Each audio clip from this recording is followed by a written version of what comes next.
and welcome back to another episode of Malachi's Message, Toxic Mold Sucks Stories. My name is Elizabeth Kripe. I'm the Executive Director and co-founder of Malachi's Message.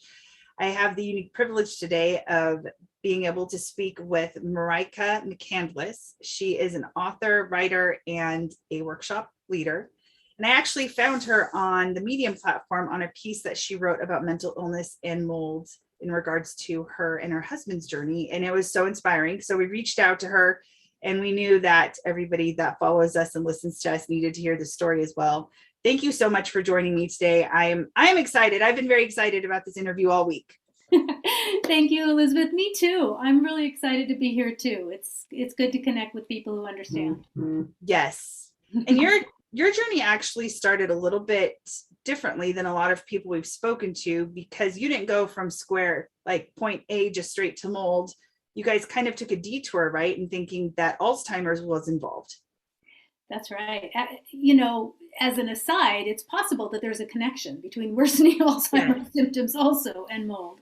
But we had Alzheimer's on the mind because my husband's mother, she was a young mother, only 17 years older than him. Anyway, she got diagnosed with Alzheimer's some years before, and her symptoms, kept on getting worse and worse and worse, and she ended up in assisted living, deteriorating daily.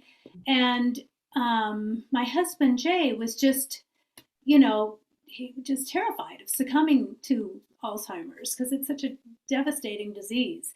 So we had started doing a lot of research on Alzheimer's, and right around that time there was an Alzheimer's expert named Dr. Bredesen who published a book called The End of Alzheimer's.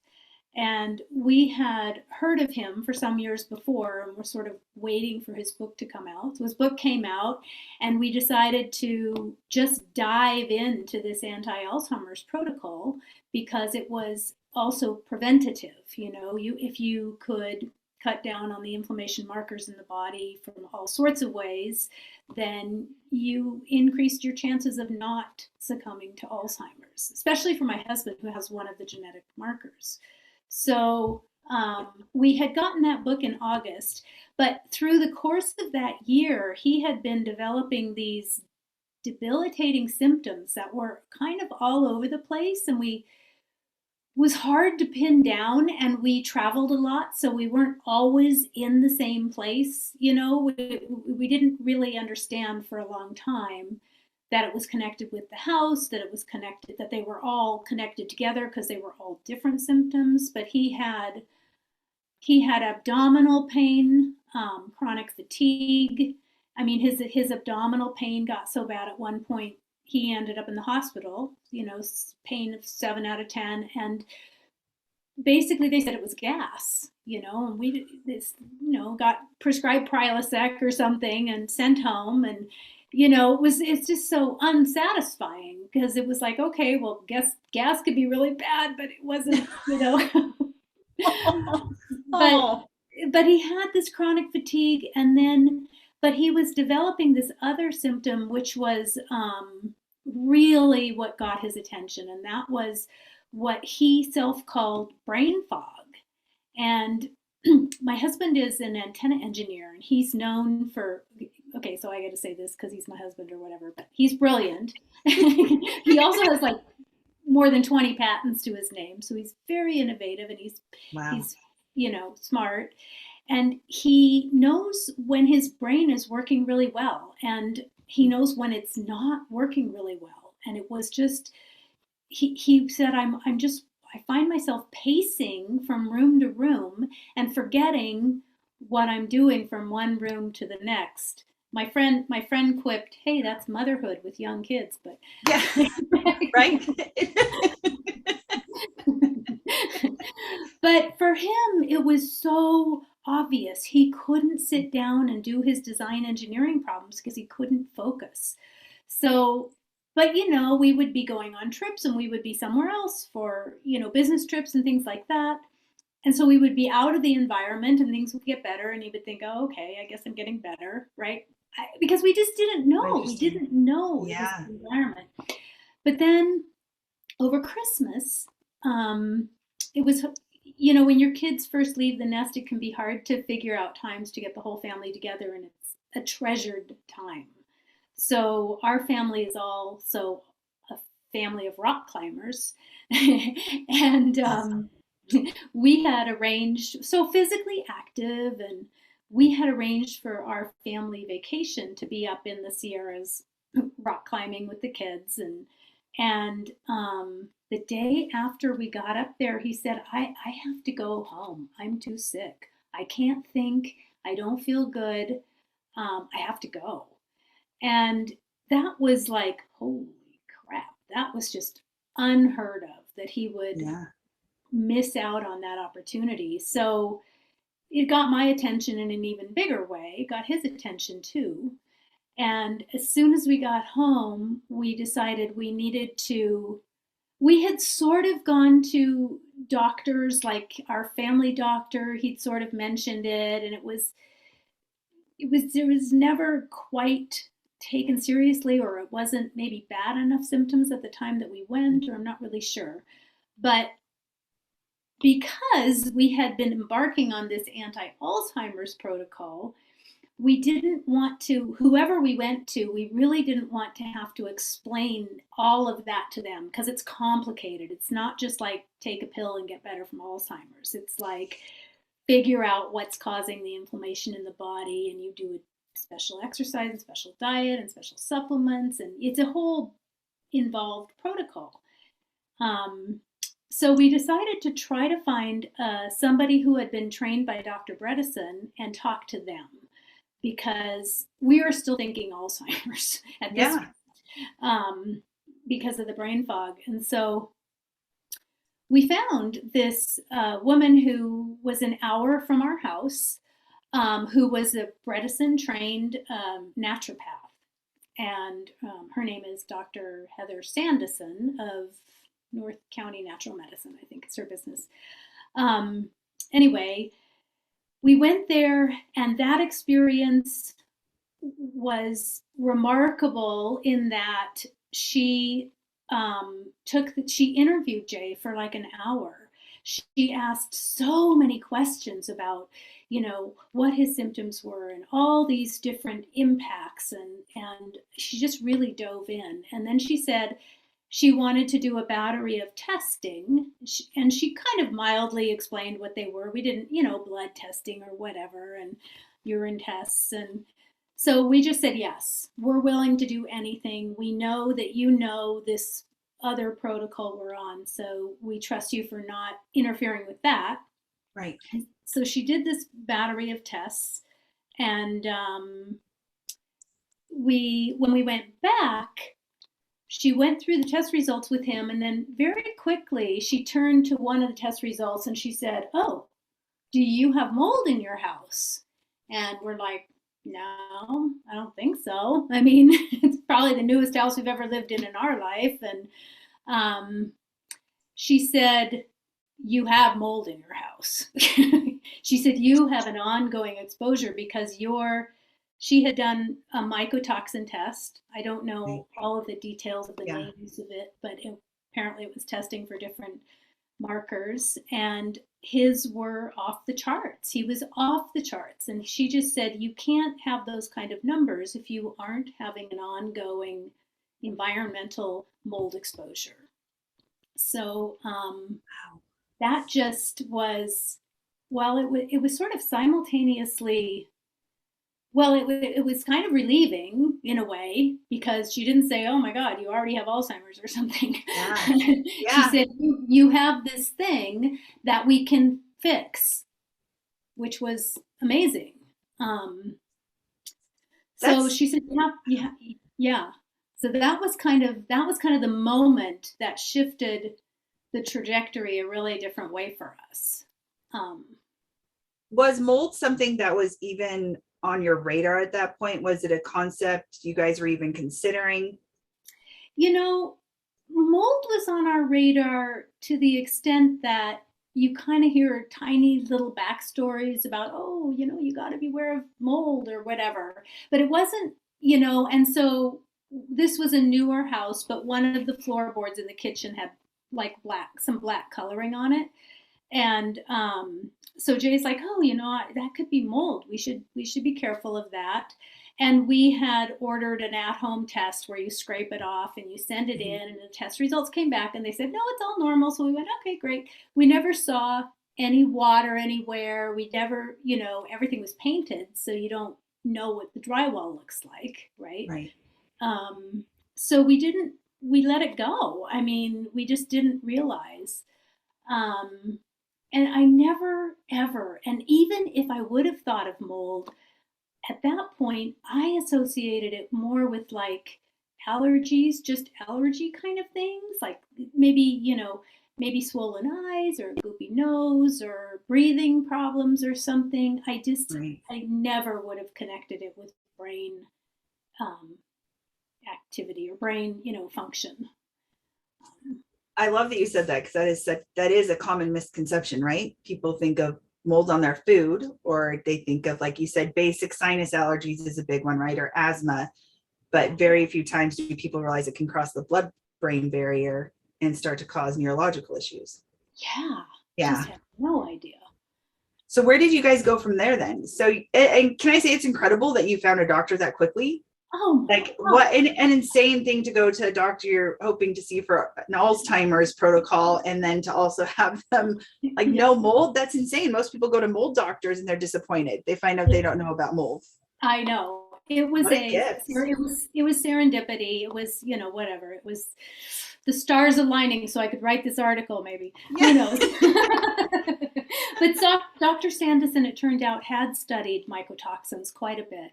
And we didn't know anything about her until much later. And yeah, she was just the right person to happen to go to. But so what happened after we got the mycotoxin test is that, so now we had this information that we could point to something that was wrong in Jay's body that wasn't gas, I mean, it's like, okay, maybe this is gas, but and that gave us the focus to, we had to know, if we get rid of this problem, does he get better? Because at that point we still didn't know, right? I mean, so we decided that we would follow. It's funny. It's a little bit hard to decide to even follow up on it because it's daunting. It's a little bit overwhelming. You're thinking, oh my God, what does this mean? Can I live in my house? Do I have to move my house? How do I fix my house? I don't know. It's like kind of scary. So we hired a company that was supposed to be able to locate areas of your house. And they weren't the remediation company. They were just the testing company or whatever. Right. And I mean, you go on the internet and you don't know what to trust or not to trust. So we just decided to try a company. We'll see. You can bring your own intelligence to the question. And so we had just decided we would listen to what people saying, and we would evaluate whether it was making sense based on our own intelligence, so to speak. So the company came and they said, well, they immediately zeroed in on our Sub-Zero fridge, which made kind of sense because it was near to the spot where that one piece of black wood was. And they said, well, it has your Sub-Zero fridge. It was an older fridge, been leaking. And we said, no, I mean, we haven't seen any water anywhere. And they said, well, we're going to take up the floorboards here if it's okay anyway. And so as we were all in that room, they took up the floorboards and there was water under the floorboards. There was black mold all over the backside. There was black colored mold. I didn't know what it was. Under the backside of way more than this one little board that was on the top. And there was standing water, and it was running under the floorboards, under the drywall wall, directly into Jay's office. So it was on a path directly to him. My office was in a different area, so I didn't have the same exposure as he had either. Right. And so, yeah. Oh my goodness. Yeah. So you did have mold. You did indeed. We did. We did You have did. mold, and it's possible that when I first, because I tested that little piece. At this point, we lived in this house for about 6 years, and I tested that little piece of black floorboard like 5 years earlier or something. So Okay. maybe that had been from an old problem and it was alleviated or whatever. But there was a problem and we couldn't see it because it was under the floorboards and it was under the paint on the dry. It was when you took the drywall off and you could see the inside of the drywall that hadn't been painted. The mold was Yeah. up a foot from Oh from my the from the goodness. floor. So So did you guys remediate? so we did. So then, and that's also um, really important to do. It's kind of overwhelming when you first hear about it. Yes. But we hired a company to we took out the Sub-Zero fridge and bought a new fridge, and then we hired a company to take out all the floorboards and replace them with. We didn't do the entire kitchen. We did the area that had been affected, and we had read that you have to go on drywall, you have to remove a foot above where the last specks of mold are and then replace that much. And on floorboards, you have to remove all floorboards that have any trace of it, things like that. Right. So, and we also did things like lived in our kitchen with all the floorboards taken off and we had, anti-mold stuff sprayed all over it or whatever, just while we were waiting to do the next step. I don't know. Anyway, so we did all that remediation and we found 2 more areas in our house. See, what we didn't know, and I don't think a lot of people know this, is that, and people should do their own research on this, but when I got into this research, what I found out was that mold problems it increased after we moved to drywall because drywall instead of plaster or like in the 50s or something, I can't remember the date, but we moved kind of more to drywall or yeah, drywall. And that is a perfect medium for mold growth. It's different from plaster. And so our house was pretty new. It had been comparative to other older houses we had lived in, but it had just created the perfect environment. Even though it was in Southern California, it doesn't seem like a mold kind of place, where with the water and the ability for it to grow mold, the mold just loved that house for some reason. Yeah. So they did find 2 other places that we also remediated. One was under the sink. All of the areas were hidden from normal view, like the black mold appeared on the backs because of paint, right?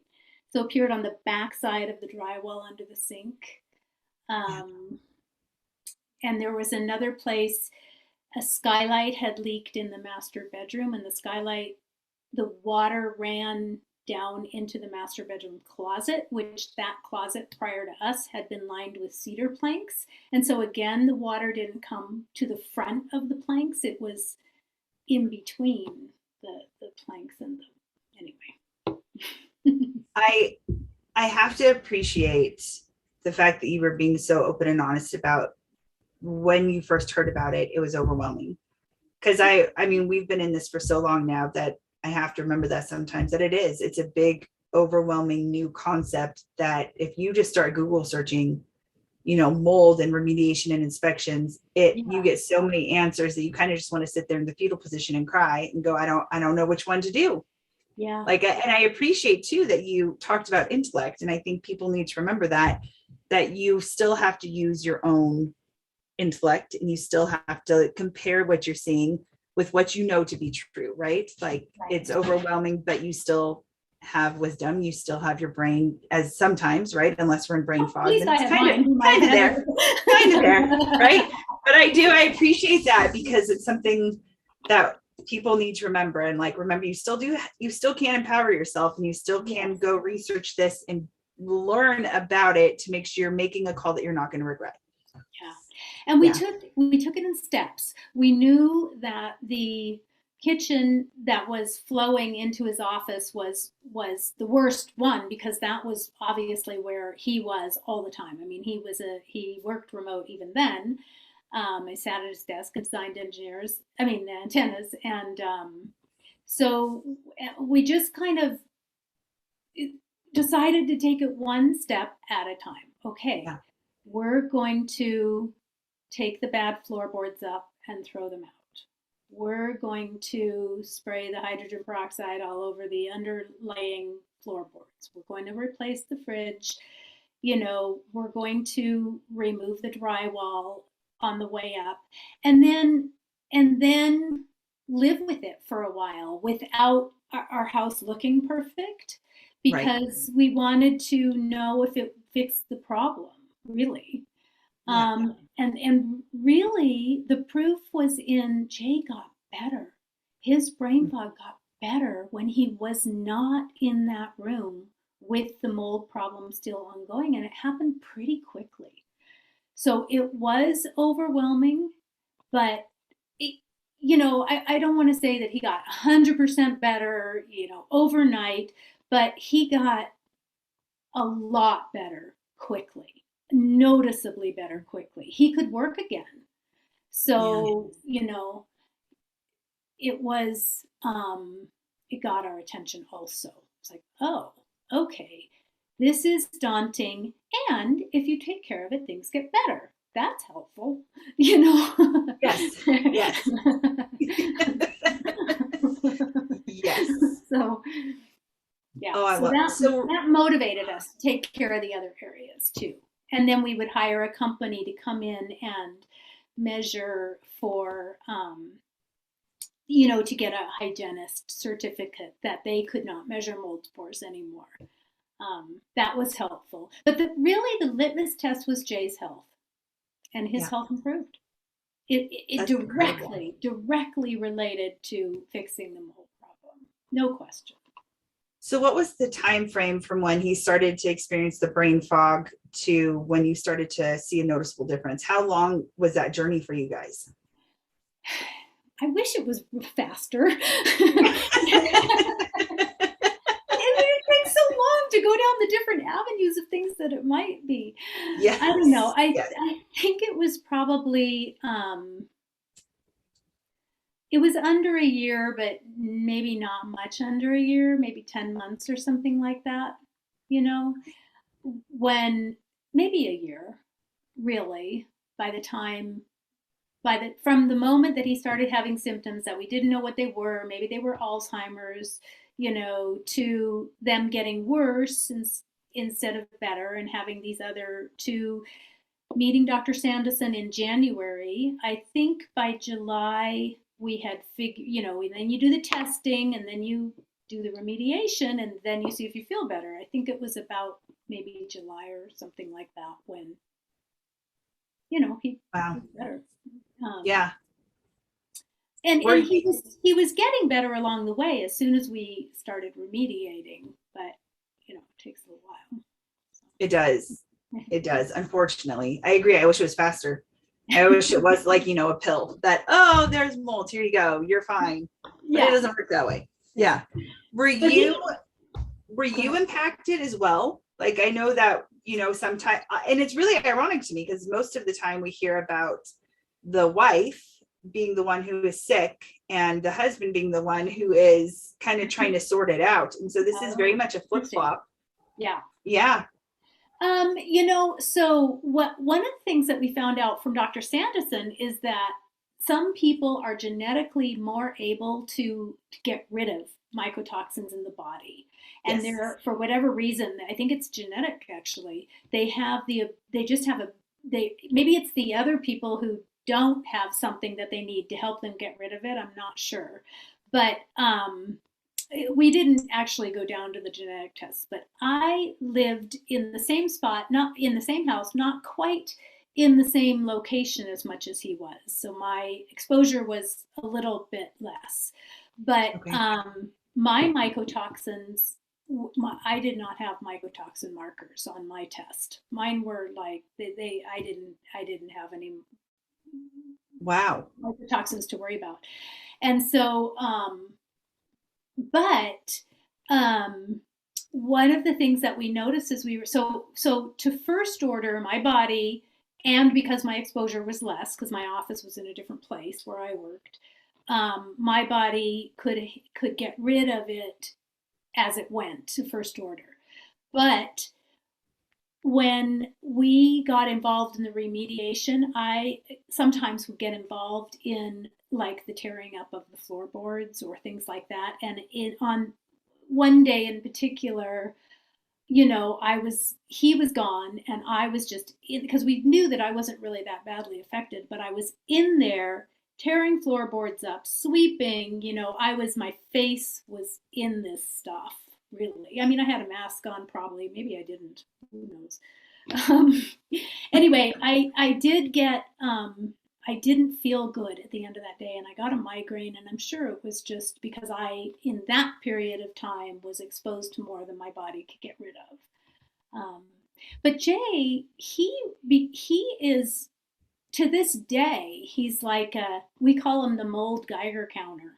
It's like, you want to know if you have mold in your house, just bring Jay over for a couple hours. Yes, he's a canary. Yes. He'll let you know. I mean, we literally have had people, it's kind of, yeah, anyway. No, it's okay. My parents were looking at buying a new house and they called me and said, next time you visit, can you walk into this house with me? I'm like, I don't know how I feel about this. Like, I know you want me to visit you, but my throat might close. I'm like, yeah, exactly. I understand completely. Yeah, exactly like that. We also had a gal who lived with us who took care of our dog while we were out of town, and took care of our house and our yard, a friend of ours. And she also was in a different part of the house most of the time.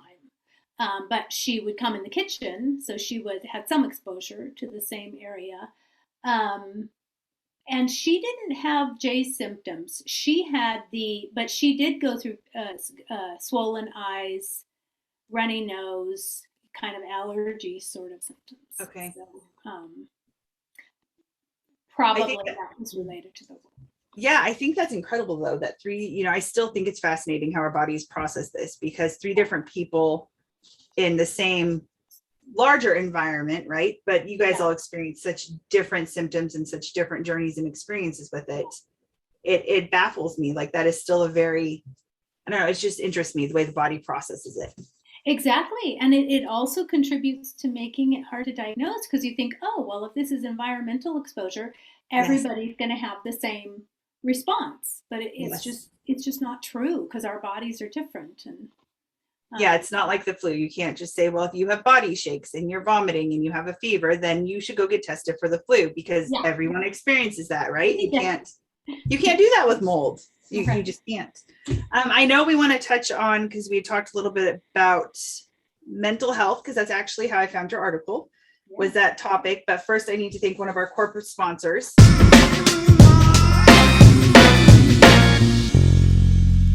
Wonderful. Today, we need to thank Biotech's Mold Inspections and Assessments. They are out of the Fort Worth, Texas area. They have been one of our corporate sponsors since we started, and we are incredibly grateful for them. Their mission is to restore peace of mind to you and the occupants of your home or business by providing best-in-class inspection services that give you confidence in your next steps towards a healthy environment. They're a family-run business, and they believe that people should thrive. They focus on integrity, respect, and innovation. And I can tell you that they are a company that is constantly learning and constantly trying to make sure that they are on top of their game, to make sure that when you walk, into your home with them, that they're going to do the inspection correctly. They're going to make sure they find definitely if you have mycotoxins.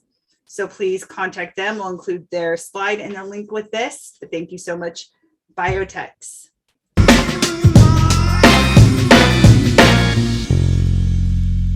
So we're going to jump back in. I just have to comment. I am so grateful for companies like that. If it hadn't been, that's just, it's just really important. It's really great that you mentioned it. Is, and we're honestly not fortunate. I mean, Texas is one of the #1 states, right, for mold right now in buildings, but we are fortunate in that, unlike California, there are rules and regulations. in regards to inspectors and remediators. So they do have to be licensed and they do have to know something about it. So we are incredibly fortunate that way. We talked before, and I grew up in California, and we've had friends there too, and people we've talked to, and they're like, how do I know if they're a good inspection company? And I'm like, well, I can tell you what you should ask them, but there's no licensing, right? Like it's not the same ballpark. So I'm very word of mouth. Yeah. Yes, definitely. We got a referral, and so we did, we trusted that. Yeah. So somebody you can hopefully trust though, right? Not just looking through Angie's list and going, oh man, I really, eeny, meeny, miny, mo, I hope you're good. Like, yeah. But mental health, in your experience and from what you've learned and seen, do you see this kind of correlating to mental health? That was what was so surprising. I just didn't, I mean, like I said, you think of Alzheimer's, you think of mental health, right? Right. The brain doesn't work right. But you think of mold, you don't think of mental health. You don't think of mold not making your brain work right. And it's not just, there were subtler symptoms that Jay also had, like depression, anxiety actually about the conditions that he was experiencing, the symptoms he was experiencing. But to not be able to use your brain in the way that you use it every day is shocking, and it's scary, and it's fascinating in a way that an environmental exposure can have that kind of effect. I just don't think we make those connections. It's really because he's such a brilliant engineer and got brain fog and all that went away when we got rid of the mold exposure that I wanted to write that article, because I just didn't know beforehand. Oh, hang on one sec. You just cut out. Uh-oh. Okay, I can hear you again. Yeah. Okay. Sorry, I have to call this person back. Okay, sorry about that. So it was a very stark contrast then. So it was kind of easier for you guys to see that it was impacting the brain and the neurological pathways because he was incredibly intelligent. Yes. That makes sense. Yeah. Exactly. You can, if you have a brain where you have to be able to do those certain kind of very fine thinking, solve complex problems. Not all of us have that. We don't all have that in our jobs. So we just might not notice. It might just seem like, oh, I'm kind of spacey or whatever, Yeah. It might be an off day. It might be so. I'm having an off day. I'm a mom or whatever it is, Cannot tell you how many times doctor said that. Oh, you're just stressed. You're just mom stress. This is not mom stress. Yeah, exactly. Yeah. There's something more than mom stress going on here. Yes. There's also mom stress, but that's a different topic and a different layer altogether. Yeah. That's it. So where is he at today? So he's designing antennas right now. I'll say that.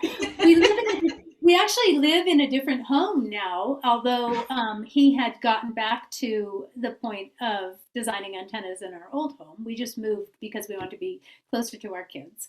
But yeah, so he's and yet still, I guess so most everything is good. He can think, and he doesn't tend to have the debilitating other problems like the fatigue and the things like that. I will say that when we moved, he had to handle pieces of furniture that we didn't know might have collected mold, and we've since gotten rid of everything. But just in the handling of some of those pieces of furniture that we hadn't sort of quite realized might be holding some mold source, he got sick again. That makes sense. So, So there was like carpet and sofas that ended up, we had to let them go. We had to, because we didn't want to bring them into our new environment, which was mold free. Yeah. So, Yeah, anything porous, right? That can, Yeah. yeah, Yeah. yeah. Which is kind of another hard part of it. I mean, some things you can clean, and some things you just can't really ever clean them well enough. So Yeah. Well, thank you. I want to ask one final question though, too, because I know with the flip-flop, how did you walk through this with him? Was this hard for you to see him deteriorate? And was there relief when you found the answer and you started to see him heal? I feel like some of that is an assumed answer, but right. I mean, it's so hard. It's so hard to be the one um, caregiving for someone. I could because it's like an invisible illness, and it's you can't. First of all, even as the person who's not suffering, you have to go over all of these hurdles to really, is that really what's causing it? Or, you know, I don't know. There's just in our society, we tend to adopt certain pathways of thinking, right? And so if you're sick, you go to a medical doctor and they fix it and then you're better, right? And so when that doesn't happen, you have to rearrange your thinking a lot and spread out for different causes. And it's hard. It's harder to be the person being sick, but it's hard to see somebody that you love suffering from unknown reasons too. Yeah. It's incredible to get to spend more time with them and, you know, have it be fun. We were out rock climbing yesterday. So, yeah, so we're back to rock climbing, back to antenna designing. that's amazing. But there have been lasting effects too. He is more chemically sensitive or environmentally sensitive than he used to be. So there's a certain level of vigilance that we have all added into our awareness. It's also hard educating people around you, which is part of why I wrote the article, because everybody has to go through that process of coming up to speed and having their doubts or their whatevers, you know. Um, and but in the end, it was really simple. If you get better when you're not in the mold, then that's a good litmus test. Yes, it's a fantastic litmus test. Yeah. I love that. My husband used to joke and say that during mold, the only time we got to go on dates was when we were going to a doctor's appointment and somebody was watching our children. Yeah. So we just kind of laughed. People were like, "Oh, did you go on a date?" And he's like, "Not the way you thought." Like we had another ER visit and we got wings after. Like, you know, it's I know. I accompanied him to all of his appointments, hours and hours and hours Yes. of appointments, you know, and part of it was because I never knew how healthy he was going to be even driving back from an appointment. It was like, no, we're in this together. We're figuring this out. I'll drive you, you know, and it was fun. I mean, it was not fun. It was, what do you call when you're on the same page? We were on the same page with it. Yeah, it was quality time. Yeah. Yeah. Yeah. Well, thank you. This was fantastic. I appreciated it. Where can people go if they want to learn more about you? Oh, well, you said you were going to post a link to that article, Yes, right? I will. I'm going to post a link to that article, definitely. So that will get you to my Medium page. My name is Marijke McCandless, and you can look me up on my website. That would be great. Perfect. All right, we will do that. Thank you so much. Thank you. Thank you so much. It was lovely talking to you, Elizabeth, and I'm glad your family is healing too. So are we. Okay. Stop recording.